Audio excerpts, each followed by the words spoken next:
Ano nga ba ang buhay mekaniko dito sa Australia? Ako nga pala si Allen at 4 na taon na nagtatrabaho dito sa Western Australia bilang isang mekaniko. November 2019 na ako'y mabiyayaan na makarating dito upang magtrabaho sa isang mining industry. Noong una akala ko malamig na klimang daratnan ko, yung pala kasing init ng gitnang silangan.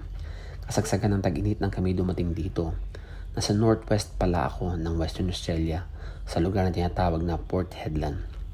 Perth ang malaking city dito sa WA na may layong 1,800 kilometer mula dito sa amin. Kung dadrivein mo siya, aabot ka ng 19 hours or 18 hours, 19 hours. At kung mag-aeroplano ka naman, ay aabotin ka ng 2 oras. Isang maliit lang na mining town ng Port Hedland kung saan dito dinadala yung mga iron ore at iba pang mining products para i-ship international. In terms of working condition, kahit halos 2 dekada na ako nasa industriya ng pagmimekaniko, marami pa ring adjustment ang ginawa ko nang dumating kami dito. Kasi first time kong mag-work sa isang mining industry kung saan napakataas ng safety standard kumpara sa dati kong work. Then first time ko din mag-handle ng Kenworth trucks na which is American made na naka-road train configuration. Noong una, puro basic services lang mga ginagawa namin gaya ng oil change, check ng brake, palit ng brakes, preventive maintenance. Hanggang sa kalaunan ay nag-welding na kami, nagbaba na kami ng transmission, differential, electrical, pati mga salamin, pati finishing, lahat na rin halos ng mabibigat na trabaho sa truck.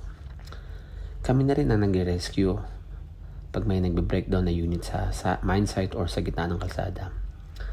Gaya ng sinabi ko, iron ore pala ang product na hinahal namin sa mine site at dinadala sa seaport. Meron palang 2 klase ng schedule na pwede mong pagpilian or roster, ika nga.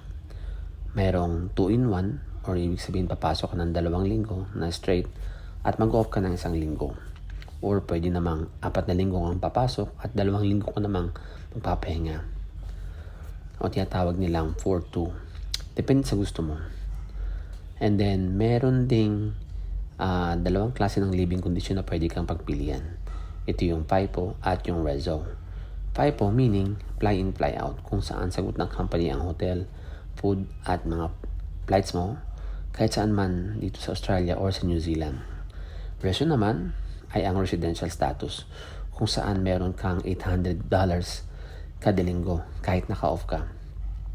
In terms of pay naman, para sa akin wala nang gaganda na sa kayang ibigay ng kumpanya pag nag-work ka dito. Galing na rin ako sa Middle East, Africa, kung saan halos umabot na ng 130k yung last pay ko dun sa Africa every month.